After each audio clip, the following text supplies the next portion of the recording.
Yo les amis, j'espère que vous allez bien, c'est AGN Art pour vous présenter une nouvelle vidéo.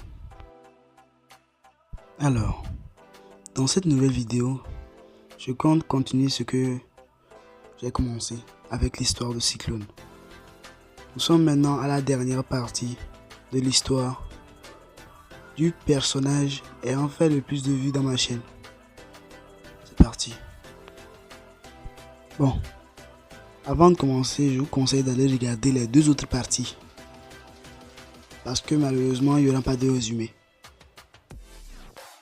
Sur le point de mourir face à Titan, Cyclone se fera sauver par un mystérieux super-héros qui assénera à Titan un coup qui le mettra directement hors d'état de nuire.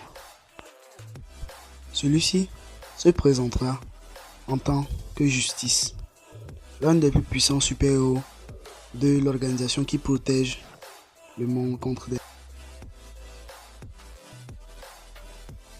Justice le proposera alors de le ramener chez lui en volant. Ce code acceptera avec plaisir, vu qu'il avait les jambes en miettes après son combat contre Titan. En plein vol, Justice lui posera quelques questions, notamment sur le fait qu'il ait toujours envie de devenir un super-héros, malgré son manque de puissance et d'expérience, et aussi sur le fait qu'il ne sache pas voler, malgré le fait que son pouvoir était de maîtriser à peu près le vent. Il lui posera aussi des questions sur l'acquisition de ses pouvoirs et sur ce qui l'a amené à devenir un super-héros. Après ça, il proposera un entraînement afin de rejoindre la New Order. Une fois arrivé chez sa grand-mère, et celle-ci, naturellement, lui posera des questions sur Titan. Justice se proposera pour l'arrêter, mais Cyclone refusera tout simplement parce qu'il voulait régler cette affaire seul.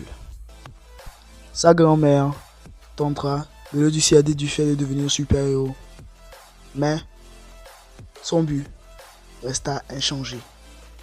Il refusera d'écouter les conseils de sa grand-mère et s'engagera dans un entraînement d'1 an. Tout simplement parce qu'il avait fait ce choix depuis le début, en connaissance de cause avant même de commencer à porter son costume. Donc, il refusera d'abandonner aussi facilement après un simple obstacle.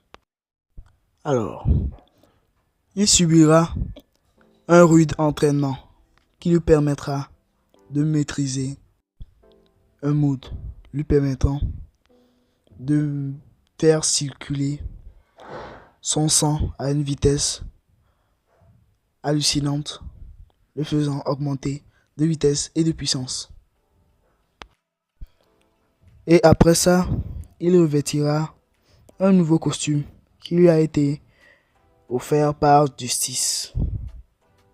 C'est ainsi qu'il deviendra plus fort et un super-héros à peu près officiel, même s'il n'est pas encore entré dans la New Order. Titan, rétabli et l'ayant retrouvé, décidera de le confronter afin de se venger. Cyclone savait très bien qu'il reviendrait tôt ou tard pour se venger. Maintenant qu'il était plus fort, Titan n'était plus qu'un figurant devant lui. Bien sûr, il se fera totalement laminer par notre personnage principal. Et c'est déjà la fin de la 3e partie, la dernière de l'histoire de Cyclone. A plus.